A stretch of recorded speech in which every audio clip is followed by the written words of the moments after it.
오늘 시간에는 나를 살리기 위한 예수님의 선택, 솔로몬의 선택도 아니고 옛날 TV 프로그램이 있었는데 나를 살리기 위한 예수님의 선택이란 제목으로 함께 말씀을 듣겠습니다. 오늘은 종려주일입니다. 앞에 화면을 제가 일찍 띄웠었는데요. 부활절은 워낙 유명해서 교회를 안 다니시는 분도 잘 아시고 고난주간도 딱 이름만 들어서 많이들 아시죠. 하지만 이 종려주일에 대해서는 또 모르시는 분도 있고 정리를 또 한번 하면 좋을 것 같아서 짧게 설명을 드리고 넘어가려고 합니다. 제가 주보에도 그렇고 이렇게 표를 가져왔거든요.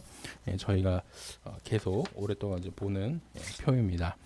이 표는요, 예수님이 십자가에 달리시고 부활하신 그 일주일 동안 날짜별로 무슨 일이 있었는가, 그것을 이제 정리한 내용입니다.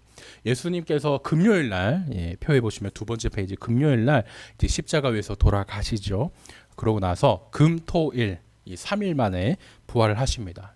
금요일 날 돌아가시고 주일 날 부활하셔서 저희가 일요일 아침에 이제 부활하셨기 때문에 저희가 또 일요일을 이제 주일이라고 또 이렇게 부르지 않습니까? 예수님께서 고난 받으시고 부활하신 이 무대가 예루살렘인데 예루살렘에서의 일주일간을 이렇게 정리한 표다, 이렇게 생각하시면 좋겠습니다. 예수님은요, 이전까지 막 유다에도 계셨지만 사마리아에도 가시고 갈릴리에도 가시고 엄청 여러 곳을 다니면서 말씀을 전하셨거든요. 근데 이제는 십자가에 달리시기 위해서 예루살렘으로 들어오십니다. 예루살렘으로 들어와서 일주일을 보내는 게 이 딱 표 아니겠습니까? 이렇게 이제 예루살렘으로 들어온 날이 제일 처음 언제냐? 이 주일입니다. 보면은 영광스러운 예루살렘 입성해가지고 이렇게 또 이제 주일 이 사건 정립된 표에 이렇게 나와 있거든요. 당시가 이제 6월절이라서 사람들이 많이 모였습니다. 부활주일 일주일 전 이었는데 6월절이어가지고 사람들이 많이 막 모여 있었거든요. 예수님이 이제 예루살렘에 들어오실 때 막 사람들이 종려나무 가지를 막 흔들면서 환영을 합니다. 여기에서 종려나무 가지를 흔들어서 이제 종려주일이라는 이제 말이 나왔죠. 여기 종려나무 가지가 이렇게 보입니다. 종려나무 하면은 무슨 나무인가? 우리나라에는 없기 때문에 무슨 나무인가 하실 텐데 야자수의 일종입니다. 야자수 잎을 굳이 또 이렇게 좀 쉽게 말하자면 막 흔들면서 예수님을 환영하면서 이렇게 이제 맞이를 한 거죠. 예수님은요, 이제 예루살렘에 들어와 가지고 이제 곧 죽게 되십니다. 하지만 사람들은 그 속은 모르고, 예수님의 속은 모르고, 그 구약에서 말한 메시아가 오셨다. 그리고 환영하면서 이제 종려나무까지 승리와 또 번성 이런 걸 환영하는 상징하는 엄청 또 유대인들이 좋아했던 이 뭐라고 할까요? 나무 가지가 이 종려나무 가지였거든요. 이거 흔들면서 이제 환영을 한 것이죠. 예수님은요, 이제 예루살렘에 들어오셔가지고 제자들과 마지막 시간을 보내시고 십자가에 달려 돌아가시게 됩니다. 그렇게 나를 위해서 고난 받으시고 또 나를 살리기 위해 예수님께서 대신 돌아가 주시죠. 오늘 예수님이 예루살렘을 들어오신 날, 이 기점으로 고난 주간이 또 시작되게 됩니다. 금요일에 예수님은요, 십자가에 달려서 이제 돌아가시게 되겠지만 3일 뒤에 또 다음 주일 부활절에 이제 부활을 하시죠. 저희가 이 큰 흐름 생각하시면서 오늘 저희가 말씀 드리면 좋겠습니다.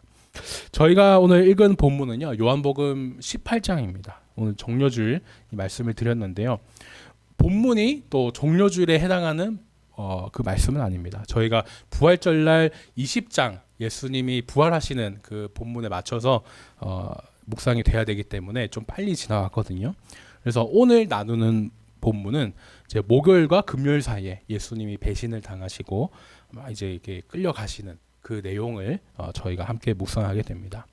지금까지 예수님은요, 제자들과 최후의 만찬을 나누시고 이 제자들의 발도 씻겨 주셨죠. 너희는 이미 깨끗해졌으니까 너희는 나와 끝까지 붙어 있어야 된다. 이렇게 나는 포도나무니까 열매를 맺어야 된다. 이렇게 권면도 지난주에 해주셨습니다. 예수님이 이제 제자들과 이별을 준비하는 동안요, 예수님을 배신한 가룟 유다는 떠났죠. 어떻게 하면은 이제 예수님을 유대 종교 지도한테 이제 팔아 넘길까, 막 그 계획까지 다 해놓은 상태였습니다. 예수님은요, 이제 제자들에게 여러 말씀을 이제 더 해주시고 나서 이제 때가 됐다. 내가 십자가에 달릴 때가 됐다. 헤어질 때가 됐다. 느끼시고 다른 장소로 이제 옮겨 가시게 돼요. 왜 장소를 옮겨 가실까? 예. 대부분의 사람들이요, 이 무서운 적에게 쫓긴다. 예수님을 잡으러 오는 이 사람들이 막 쫓아온다면 대부분의 사람들은 나를 쫓아온다면 이제 꽁꽁 숨거나 뭐 이렇게 뭐 멀리 도망을 갈 겁니다. 경찰이 도둑 쫓을 때 그죠? 계속 거라 뭐 이렇게 하는데 너 같으면 서겠냐 하면서 막 이제 더 도망을 간다 그러는데 그렇죠. 쫓기는 사람은 쫓는 사람을 피해서 더 이렇게 도망가는 게 우리 그런 사람들의 마음이고 상식입니다. 지금 예수님도요 제자들과 함께 다른 장소로 옮겨 가세요. 가룟 유다가 예수님을 배신할 걸 예수님은 다 알고 계시죠. 그래서 쫓아오지 못하게 다른 데로 다락방에 있다가 이동을 하시는 걸까 생각이 드는데 놀랍게도 아닙니다. 오늘 예수님께서 정말 놀라운 모습을 보여주시는데요. 정말 일부러 날 잡아가라, 대놓고 잡아가라 이렇게 느낄 정도로 자신을 막 드러내세요. 충분히 피하실 수도 있고 숨으실 수도 있는데 왜 예수님은 도망가시지 않으셨을까? 오히려 나를 더 잡아가라 이렇게 막 내가 그니라 여러 번 3번이나 말씀하셨는데 나타내실까? 그 궁금증 가지고 저희가 오늘 함께 말씀을 들으면 좋겠습니다. 성경은요 마태, 마가, 누가, 요한 성경 안에 이제 복음서는 마태복음, 마가복음, 누가복음, 요한복음 이렇게 이제 4가지가 있지 않습니까? 같은 사건이라도 이제 4가지 관점으로 다양하게 볼 수 있도록 이렇게 하나님이 성경을 우리에게 주셨는데요. 오늘 예수님이 이제 가룟 유다에게 배신당하고 종교 지도자들에게 잡혀가는 사건, 이 사건이 복음서 4곳에 다 나옵니다. 그런데요, 이 요한복음에만 있는 내용이 있는가 하면은 또 요한복음에만 없는 그런 또 내용이 있거든요. 저희는 막 여러 가지 뭐 이런 막 뭐 마태복음도 봤다가 마가복음 봤다가 누가복음 봤다 이것보다는 오늘은 요한복음 여기 집중하면서 하나님은 요한을 통해 무슨 말씀을 하려고 하셨을까? 그것에 좀 집중하면서 살펴보도록 하겠습니다. 예수님이요 제자들과 아까 말씀드렸듯이 이제 다른 곳으로 이동하십니다. 장소를 보니까요, 기드론 시내 건너편입니다. 여기서 시내라고 하면은 저희가 막 시골에 막 시내 갔다 올게 그 시내가 아니죠. 시내가 할 때 그 시내입니다. 제가 사진을 한번 들고 왔는데요. 원래 여기 4번 여기 기드론 시내라고 언급됐던 이곳은 골짜기입니다. 그런데 이제 겨울철 우기 우리랑 이스라엘이랑 이제 기후가 다르기 때문에 우리는 여름철에 장마가 오면 이스라엘은 겨울에 비가 엄청 많이 오거든요. 그 겨울철에 비가 엄청 많이 오게 되면 이 기드론 영어로 이제 밸리라고 되어 있죠. 이 계곡이라고 할까 이 골짜기가 정말 시내처럼 비 때문에 막 이제 빗물이 모여가지고 물이 흐르게 됩니다.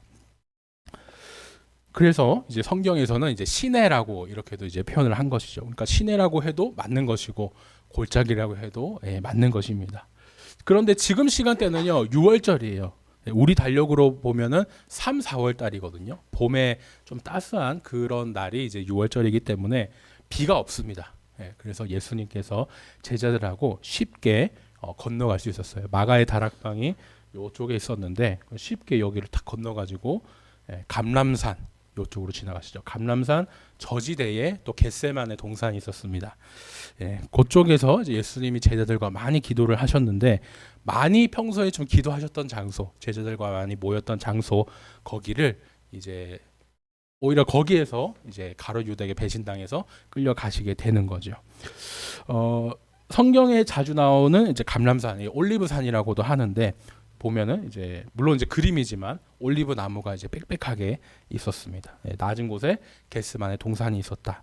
제자들이 모여 있었다. 이것도 저희가 생각하면서 보면 좋겠습니다. 그러니까 지금 조금 약간 뭔가 반전이 있는 거예요. 다른 데로 장소를 이동했다. 그러면은 가룟 유다가 날 잡으러 오니까 내가 어딘지 모르게 도망을 가야지. 가룟 유다가 모르는 곳으로 원래 도망을 가야 되지 않습니까? 근데 오히려 가룟 유다도 포함해서 제자들이 많이 모였던 가룟 유다도 이미 잘 알고 있는 그곳으로 예수님이 제자들과 함께 가신 겁니다. 우리는요 예수님을 배신하고 파는 그 모습을 너무 많이 봤기 때문에 뭐 사실 뭐 놀랍지가 않죠. 하지만 당시에 이제 성경을 처음 읽었던 초대교회 사람들은 얼마나 이 깜짝 오늘 말씀을 보면서 놀랐겠습니까? 가룟 유다가 배신했다. 이것은 성경에서 여러 번 말해서 알지만 지금 예수님이 더 뭔가 숨거나 도망가는 것이 아니라 오히려 더 가룟 유다까지 알고 있는 것으로 옮기셨다. 왜 그러시지? 예, 더 궁금해하면서 발 것입니다. 오히려 예수님은 계속요, 앞으로 저희가 보겠지만 일부러 지금 잡히시려고 막 하는 그런 모습을 보게 되거든요. 특히 이 기드론이라는 곳도 느낌이 조금 싼 곳입니다. 우리 한국 사람이 명량, 한산, 노량 들으면 딱 이순신 장군 생각하잖아요. 그것처럼 유대인들에게 기드론이라고 딱 하면은 모르는 사람 없이 정말 익숙한 곳입니다. 어떤 곳이냐면 다윗 왕이 아들 압살롬에게 배반을 당하죠. 그래서 눈물 흘리면서 건너가는데 그 건너갔던 장소가 이 기드론입니다. 그러니까 배신 당하는 곳의 대표 장소. 유대인들은 기드론 하면은 그 다윗 왕이 아들 압살롬에게 배신당해서 건너간 그곳. 이 배신을 딱 떠올리거든요. 배신당하는 곳의 이 대표 장소. 여기를 예수님도 제자들과 건너가신 거예요. 예수님 하필 좀 다른 장소로 이왕 가실 거면 배신자 가룟 유다가 모르는 대로 가시지, 좀 못 찾고 헤매길 가시지 생각이 들지만 예수님은 오히려 이 배신의 상징 여기 기드론을 건너가신 거예요. 미리 말씀드리자면은 계속 이제 또 당하는 모습이 보이게 될 겁니다. 그렇게 이제 배신의 상징과 같은 이 기드론을 건너가지고 제가 말씀드렸던 감람산에 이제 겟세마네 동산에 도착해요. 요한복음은요, 이 겟세마네 동산을 그냥 동산이라고만 이야기를 합니다. 왜냐, 뭐 감람산, 겟세마네 동산, 뭐 이게 중요한 게 아니거든요. 배신의 상징, 이 기드론에 더 집중하면 좋겠다 생각을 해서 막 이렇게 동산 이름을 막 크게 밝히진 않습니다. 이 배신의 상징 기드론을 건너니까 이제 3절부터는 배신자 가룟 유다가 나와요. 유다는 결코 이 좋은 모습으로 안 나옵니다. 군대와 종교 지도자들과 이 아랫 사람들을 막 데리고요, 예수님을 잡으러 왔어요. 그러니까 불과 몇 시간 전만 해도 저희는 본문을 일주일 만에 보고 또 몇 주 만에 보지만 불과 가룟 유다도 최후의 만찬 때 같이 이렇게 식사하지 않았습니까? 그렇게 몇 시간 전에 불과 그렇게 해놓고 참 뻔뻔하게 예수님을 배반해서 이렇게 예수님을 팔아 넘기고 이렇게 합니다. 3절에 군대라는 말이 나오는데요. 이 말은 원어로 보면은 최소 200명 정도 되는 그 규모입니다. 그러니까 당시에는 이제 로마 식민지였기 때문에 유대인들은 자기 군대를 못 만들잖아요. 그래서 로마의 군대입니다. 참 많은 사람들을 데리고 지금 예수님을 잡으러 온 거예요. 또 종교 지도자들, 뭐 대제사장들과 바리새인들, 이 종교 지도자들의 아랫 사람들도 있습니다. 성전을 관리하는 뭐 경비대라고 이렇게도 저희가 얘기할 수 있겠는데, 로마 군인들, 그 다음에 성전을 지키는 경비대, 정말 총출동을 해서 예수님 한 분 잡아가려고 그렇게 왔습니다. 그러니까 보니까 어떻게 보니까 졸지에 로마 군인 이방인이죠. 그 다음에 뭐 성전 경비대, 성전 안에 사람들 때문에 유대인이었습니다. 이방인과 유대인 모두에게 예수님이 또 잡혀가시게 되는 그런 상황이 나오고 있습니다. 참 모순적이죠. 예수님은 유대인과 이방인 모두를 살리시려고, 구원하려고 이 땅에 오셨는데 이 사람들은 오히려 이방인 유대인 할 것 없이 예수님을 잡아가서 또 죽이려고 이렇게 하고 있습니다. 또 재미있는 점이 있는데요. 이 사람이 그냥 온 게 아니고 제가 그림도 한번 가져왔는데 등과 횃불을 가지고 왔습니다. 요한복음에서 예수님은 빛이시잖아요. 그리고 세상은 어둠입니다. 그런데 오히려 세상이 이 빛이신 예수님을 알아보지 못하고 자기들의 막 빛을 가지고 오는 거예요. 그래서 예수님을 잡아가려고 합니다. 빛이신 예수님을 자기들이 알아보지 못하고 자기 빛으로 뭔가 해하려고 하는 이런 모습도 저희가 한번 살펴볼 수 있겠고요. 또 6월절은 보름달이 뜰 때입니다. 우리나라 추석처럼 보름달이 뜨기 때문에 굳이 사실 뭐 등이나 그죠? 횃불이 없어도 좀 환하게 보이거든요. 안 그래도 좀 밝아서 예수님을 찾는데 지장이 없는데 더 그죠? 내가 완전히 정말 예수 이 사람을 찾고 말겠다. 그 악독함이 또 드러나는 본문이기도 합니다. 내가 불을 다 비춰가지고 찾아내고 말겠다. 더 밝게 비춰서 당신을 찾아낼 거야. 잡아갈 거야. 또 이런 악독함을 저희가 보죠. 배신자 가롯 유다를 필두로 해가지고요, 빽빽한 그런 올리브 나무들 사이에 수많은 사람들이 이제 예수님을 막 찾으려고 애쓰고 있습니다. 예수님은요, 이제 이 당할 일을 당연히 아시죠. 예.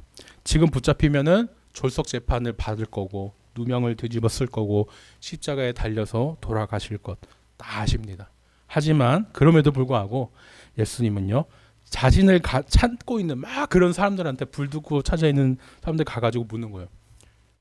너희가 누구를 찾느냐? 예. 그 사람들은요, 얘기를 하죠. 지금 우리가 나사렛 예수를 찾고 있다. 나사렛 예수, 이렇게 이야기를 합니다. 이 말을 들은 이제 예수님이요, 하시는 말씀이 놀랍습니다. 내가 그다, 이렇게 하죠. 저희가 요한복음에 지겹도록 나오는 내가 그다, 이 말이 나옵니다. 근데 재밌는 게요, 우리 말에는 근이라 이게 번역을 해야 되기 때문에 그라는 말이 들어갔지만, 원어를 보면은 그냥 그라는 말이 없어요. 그냥 나다, 나다, 이 말이에요. 예. 그러니까 요한복음에서 나는 누구누구다, 이 말이 참 많이 나왔는데 7번이나 완전하게 반복하면서 7번이나 스스로를 소개해 주시는 게 예수님의 이 나는 누구누구다, 이 말인데, 오늘은 누구누구다, 뭐 더 설명할 필요가 없어요. 나다, 이거예요. 그냥. 예. 5, 6, 8절을 보면은 이 말이 3번이나 반복해서 나오거든요. 성경에서 3번, 엄청난 강조 아니겠습니까?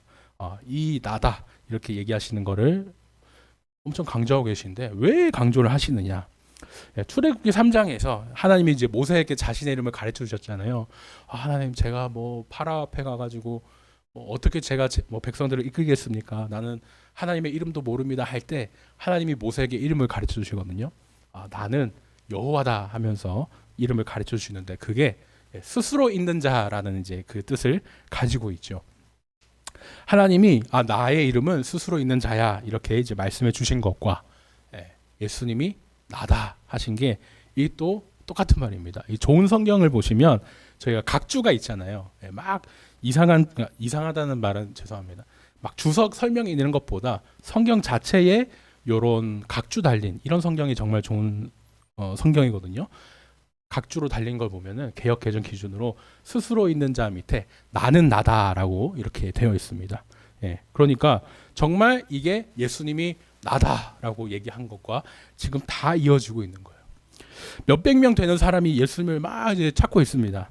근데 예수님 오셔가지고 나다, 이렇게 말씀하신 거예요. 성경에 3번이나 나오면서 너희가 찾는 나사렛 예수가 나다, 그 말씀도 있지만 오늘 저희가 이제 또 출애굽기 말씀을 보면서 내가 여호와 하나님이다, 이 뜻도 이제 있는 거잖아요.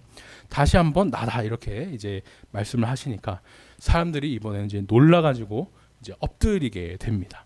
출애굽 때, 그죠? 출애굽기나 아니면 창세기의 모습을 보면은 사람들이 하나님을 보고 막 벌벌 떨면서 막 엎드리고 하는데, 그것과 똑같은 모습이 요한복음에서 나타나고 있습니다. 일부러 이걸 이제 의도한 거죠. 예수님은요, 이제 7절을 보면 배신에 빠지셨는데 그 예수님이 내가 바로 하나님이다, 이렇게 스스로 나다 하면서 드러내셨어요. 사람들이 이제 놀라 엎드려진 가운데 예수님이 이제 다시 한번 또 물어보는 거예요. 아까 이미 누구를 찾느냐 여쭤보셨는데 한 번 더 누구를 찾느냐라고 물어봐요. 사람들이 나사렛 예수를 찾는다, 이렇게 얘기를 하죠. 여기서도 예수님은 또 다시 한번 나다라고 이야기를 하세요. 지금 3번이나 본문에서, 우리 성경에서 자기 정체를 이제 드러내신 겁니다. 대화는 2번이었지만 성경에서는 3번 언급이 됐어요. 그러니까 지금까지 예수님이 왜 알고도 당하셨는가, 일부러 당하셨는가, 그 이유가 이제 나오게 되죠. 8절을 보니까 너희가 찾는 사람은 나니까, 내가 그 사람이니까, 나를 찾았으니까 내 제자들은 풀어줘라, 이겁니다. 함께 다 같이 모여가지고 배신의 상징, 그 기드론 계곡을 건넜지 않습니까? 몇백 명의 사람이 저 예수교 일당을 잡아라 막 이렇게 체포하러 왔어요. 근데 거기서 예수님은 다 잡히는 게 아니고 나만 잡히면 되니까, 내가 대신 잡힐 테니까 너희는 가라, 이렇게 지금 이렇게 제자들을 이제 살려 보내주시려고 지금까지 일부러 당하신 거였습니다. 예수님이 잡히심으로 이 남은 제자가 풀려나는 이 구원, 이게 이 구원이 나중에 그저 십자가까지 연결되지 않습니까? 내가 십자가 위에서 너희 죄를 대신해 죽을 테니 너희는 살아라, 이 구원과 연결이 됩니다.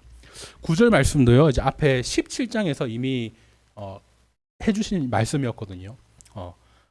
내게 주신 자 중에 하나도 잃지 않게 하겠다라고 했는데 그 약속을 예수님이 스스로 잡혀주시면서 그 약속을 또 말씀을 지켜주신 거죠.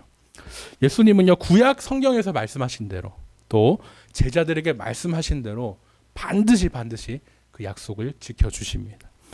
지금껏 일부러 배신 당한 거를 이제 알고 당하시고도 스스로 날 잡아가라 이렇게 말씀하신 이유가 나왔죠. 제자들을 한 명도 잃지 않게 하려고 나를 잡았으니까 이 사람들은 놓아주라 이렇게 얘기를 합니다. 보시면은 제자라고도 안 하죠. 더 좀 거리를 둬서 거리를 좀 살짝 두는 그것이 참 마음이 아프지만 이 사람들이라고 제자들이 아니라 내 사람들이라고도 안 하고 이 사람들이라고 얘기를 하면서 나만 잡아가라 이렇게 마음 아프게 또 거리를 두십니다. 예수님은요 계속 이 사람들 제자는 풀어주고 나 잡으러 온 거 아니냐 나 잡아가라 이 계획을 갖고 계셨어요. 그래서 계속 이렇게 그 예수님의 계획대로 행동을 하시는데 여기서 이제 또 예수님의 마음을 몰라주는 불같은 제자 한 명이 또 나옵니다. 제자들 중에 수석 제자기도 했지만 다혈질이라고 하는 베드로, 이 베드로가 어떻게 합니까? 자신이 가진 칼로 제가 사진이 좀 잔인해서 일부러 안 들고 왔어요. 말고라는 그 사람의 오른쪽 귀를 베어버립니다. 사극에 나오는 그런 이제 길다란 칼이 아니고 이제 고대에 쓴 단검이거든요. 폭력은 당연히 잘못된 것입니다. 하지만 또 한편으로 아이 고소하다. 또 이렇게 생각하는 분도 계실지 모르겠어요. 저는 옛날에 그랬는데, 근데 오늘 말씀을 또 집중해서 보니까 그게 아닌 거예요. 예수님은 계속 그죠. 어떻게 해서든 내가 대신 잡힐 테니, 내가 대표로 잡힐 테니 이 제자들은 풀어주라 이렇게 그 계획을 계속 갖고 계신데 제자들을 좀 빼내고 혼자만 잡혀가실 그 계획을 갖고 있는데 베드로라는 이 수석 제자라고 하는 사람이 정반대로 제자들도 지금 같이 잡혀지게끔 이 오른쪽 귀를 잘라버린 거 아닙니까? 참 이 하나님의 계획과 또 사람의 생각 계획이 참 다르구나 이것을 저희가 생각을 하는데요. 누가복음에서는 예수님께서 이 사람의 귀를 치료해 주었다는 내용이 나와요.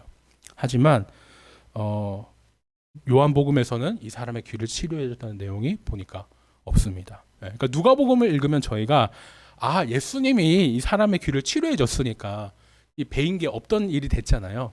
그래서 봐줬구나. 그래서 안 잡아갔구나 라고 이렇게 생각하게 되지만 요한복음에서는 그렇지 않습니다. 오히려 지금 치료가 안 된 상황이라고 또 이렇게 생각할 수도 있는 일부러 그렇게 보게끔 또 이렇게 성경을 기록해 주셨는데 대제사장의 종을 사실 그 종의 귀를 자른 거는 사실 대제사장을 건드린 것과 마찬가지 아니겠습니까? 그러니까 당시 베드로가 종교 지도자들에게 대든 것이고 대든 것이죠. 그런 것과 이제 다름이 없는데 결국에 다 예수님이 정리하시고 뒤집어 쓰시고 이걸 다 이제 정리해 주십니다. 그러면서 이제 베드로한테 그러시잖아요. 칼을 칼집에 넣어라. 하나님 아버지가 나에게 주신 고난을 내가 당해야 너희들이 산다. 이렇게 말씀을 해주시죠. 즉 내가 십자가에 달려야 내가 죽어야 너희가 산다. 너희를 살리기 위해 내가 죽을 거야. 또 이런 그 내용을 담아서 말씀을 주셨습니다. 오늘 말씀을 제가 한번 또 정리하겠습니다. 저는 옛날에 들은 이야기가 하나 생각이 나더라고요.